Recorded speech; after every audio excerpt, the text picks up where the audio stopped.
Hi. Can I ask a couple about Palhinha? Ruben Amorim managed him at two clubs, Braga and Sporting.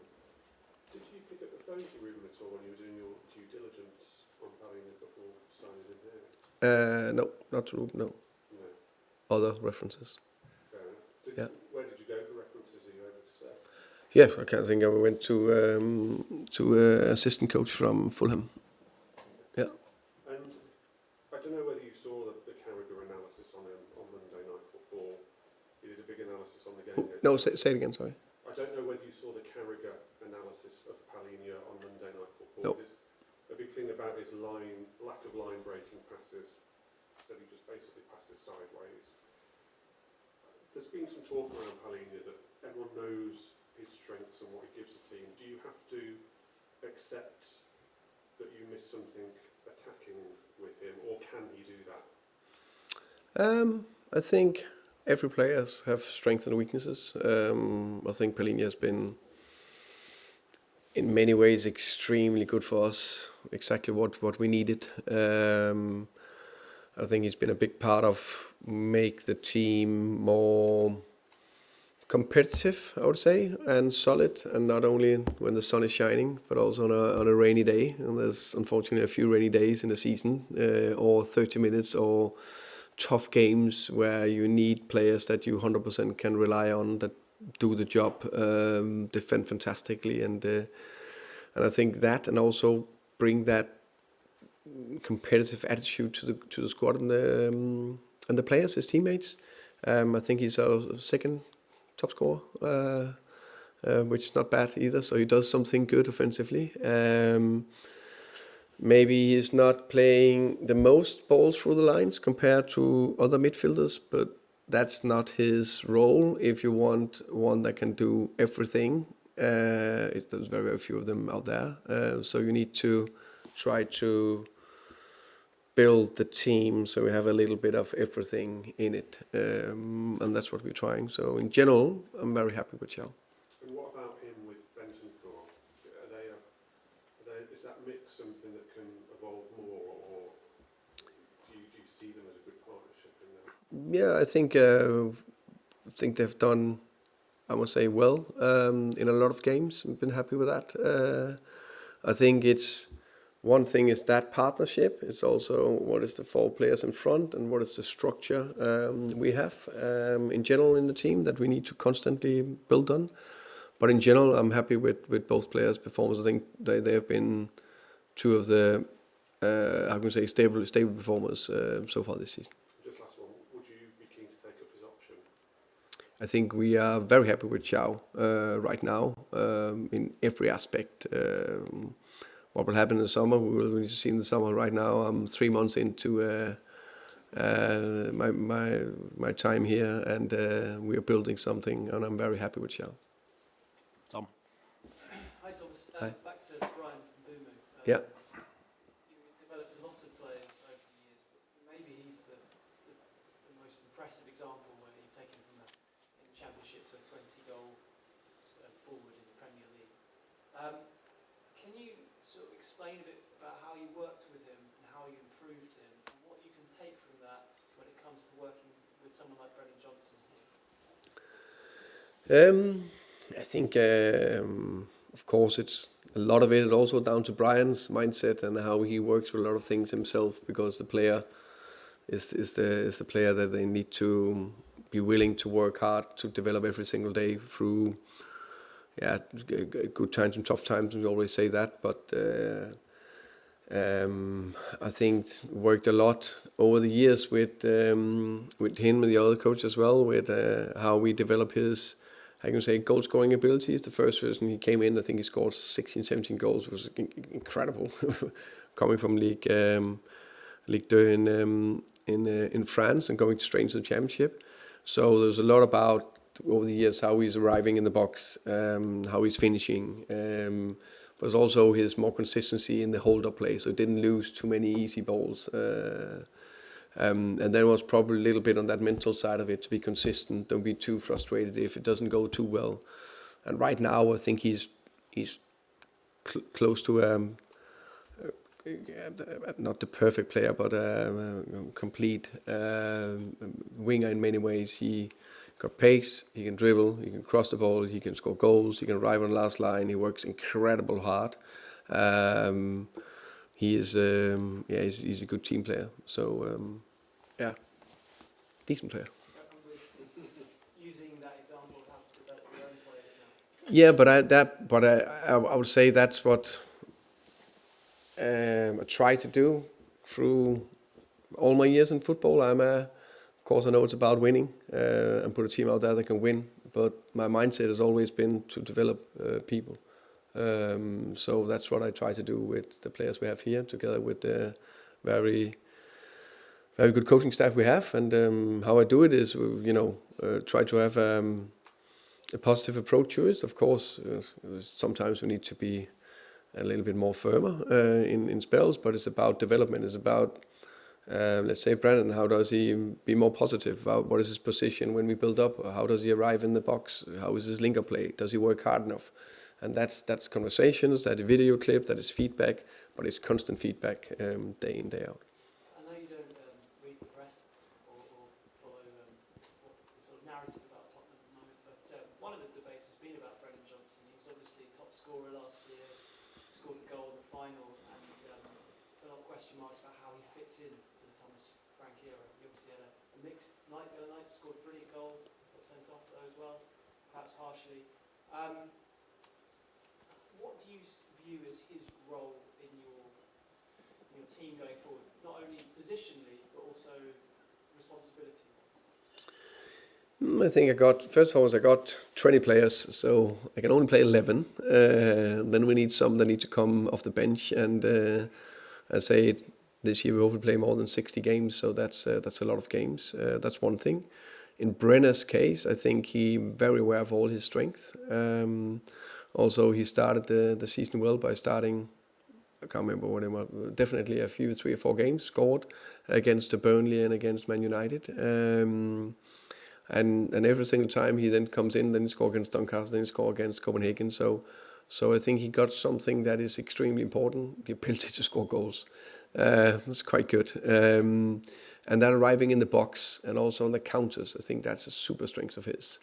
So there's a lot of bits I like from him. I think he is good to also to produce crosses and play around on the side in those situations. I think he's a tactical, clever player.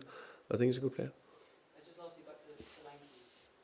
You mentioned a few weeks ago about Dragosin being involved in a friendly during this international break. Yeah. Is there any chance of Solanke being involved in that? Yeah. Most likely not. And with that in mind, given it's November now, Yeah. and this has been going on for a while, is it fair to fans to expect him to play again before 2026? I do hope so. I would say let's see what will happen after the international break. We are still going steps forward, so it's on track so far. Welcome. Hi. I think Spurs ranked 19th for shots per match this season in the league. You spoke at Brentford about sort of making the chance bigger rather than regularly shooting from distance. So is that low shot count by design? What do you put that down to? I think 19th is probably not the. Then you need to be super, super, super good at creating the chances bigger, which I still think is a very important thing to do. I don't know the exact stat, but I'm pretty sure we don't top on creating the chances bigger. I don't know if you have that stat, but I think it's I don't know, but I think it's probably a sign of that. We talked about it a few times, that the free flow attacking is not at the level we want yet. That said, which is I think quite natural with where we are with unfortunately a little bit new players and a little bit injured players. I think that's just part of it.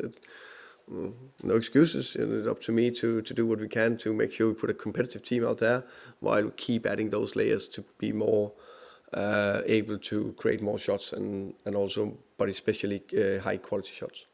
Is it also sometimes maybe a confidence thing in terms of players? Sometimes easier to play an extra pass rather than take responsibility for you? Yeah, maybe. I haven't thought. Maybe, yeah, I haven't thought about that because I think it's the right thing to take extra pass. I think it's good, but it's more if in that case the right thing to shoot. Then of course he should shoot. And would you want the approach to sort of be different at home compared to away? Is there sort of benefit at home, even if it's not a great statistical situation, maybe in terms of getting the crowd engaged? Yeah, I thought about that, but then I'm always a little bit aware of contradicting myself with messages to the players. But of course, I'm aware if you shoot and create an opportunity and energy into the crowd is important. But I still prefer not to shoot for 35 yards. That's probably not the best idea.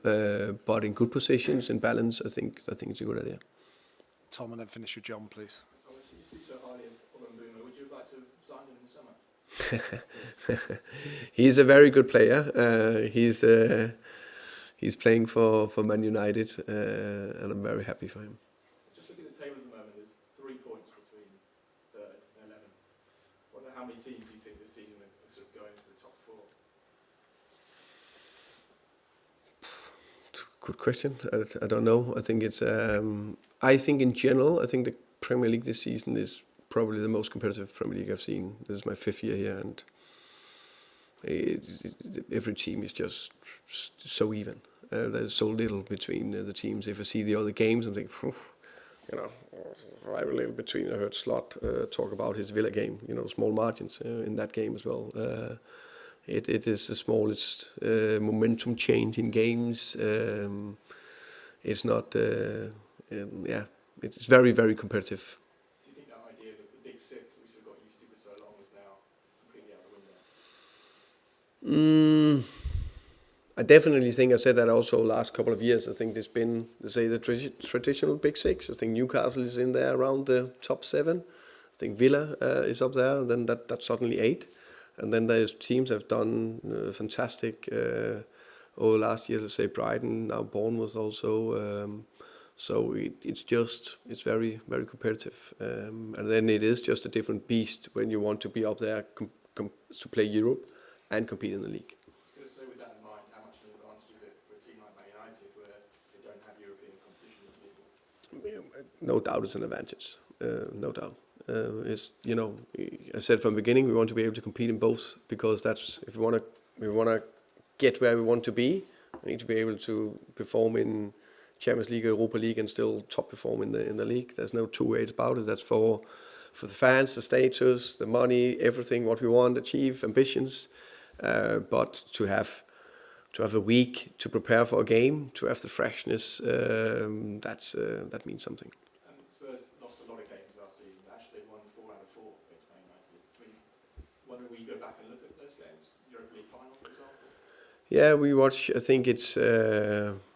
I didn't watch that back now because I think we looked at Man United now, and it was not the best game. What was it? No, so I know, but it was a great win. It was the most important thing. So more watch. Also, there's new players for Man United, so it's more looking into that. Thank you. John, to finish, please. You mentioned earlier on that you were saying that Spurs are far from where you want them to be. Is this something that has to be sorted out in transfer windows, or is it the squad you've got? No, I think it's. I think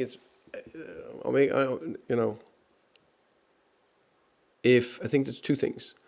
I think it's always take a little bit of time to get your team to fully firing where you want it to be, and compete consistent every match. So we don't have too many.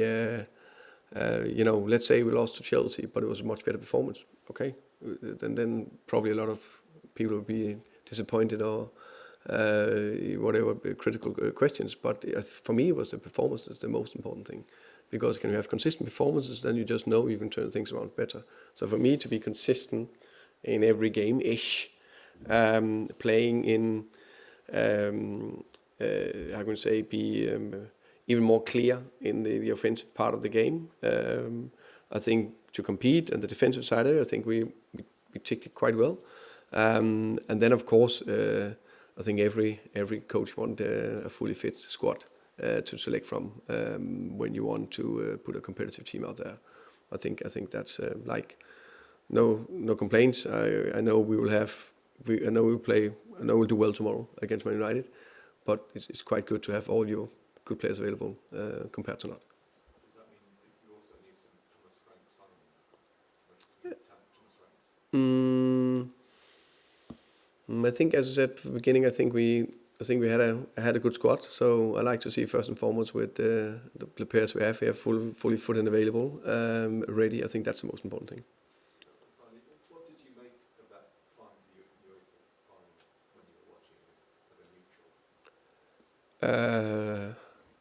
A game that meant a lot to both clubs and teams, but it's not often a final is a fantastic, beautiful football game. This wasn't, but for us it was a fantastic win. Okay, thank you. Thank you, guys. Thank you.